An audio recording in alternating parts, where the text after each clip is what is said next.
Mobile যদি অতিরিক্ত গরম হয় এবং অতিরিক্ত হ্যাং করে তাহলে একটা মাত্র সেটিং আপনারা অন করে দেখতে পারেন। এই সেটিংটা অন করার সঙ্গে সঙ্গে আপনাদের মোবাইল গরম হলে এবং আপনাদের মোবাইল যদি হ্যাং হয়ে থাকে তাহলে আপনাদের এই সেটিংটা কাজে লাগবে 100%। তো সেটিংটা দেখানোর আগে আপনাদের কাছে একটা রিকোয়েস্ট, এরকম ইনফরমেটিভ ভিডিও পেতে পেজটি ফলো করে রেখে দিতে পারেন। তো চলুন মোবাইলের স্ক্রিনে গিয়ে আপনাদেরকে সেটিংটা দেখিয়ে আসি। আপনার মোবাইলটি যদি অতিরিক্ত পরিমাণে গরম হয়ে যায় এবং আপনার মোবাইলটি যদি অতিরিক্ত পরিমাণে চালানোর কারণে হ্যাং করে, আপনার মোবাইলটি যদি বিভিন্ন ধরনের প্রবলেম দেখা দেয়, আপনি সঙ্গে সঙ্গে একটি মাত্র কাজ করবেন, যেই কাজটি করার সঙ্গে সঙ্গে আপনার কিন্তু মোবাইল আবার সুপার ফাস্ট কাজ করবে।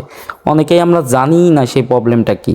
দেখুন, আপনাদের মোবাইলের শাটারটি ওপেন করবেন, ওপেন করার পরে এখানে লক্ষ্য করে দেখবেন কিছু ফিচার থাকবে। এখানে ফার্স্ট অফ অল প্রত্যেকটা মোবাইলে কিছু ফিচার থাকে, আমরা জানি না, আমরা মনে করি এখানে একটা মোড দেখতে পাচ্ছি, এরোপ্লেন মোড।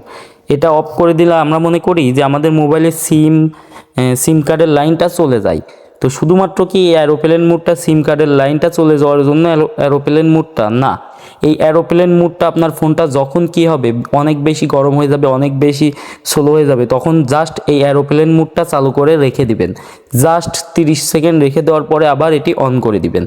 তারপরে দেখতে পারবেন চমক, আপনার মোবাইলটি ওই 30 সেকেন্ডের ভিতরেই দেখবেন ঠান্ডা হওয়া শুরু হয়ে গিয়েছে এবং আপনার ফোনটি আর কখনো হ্যাং করবে না। যখন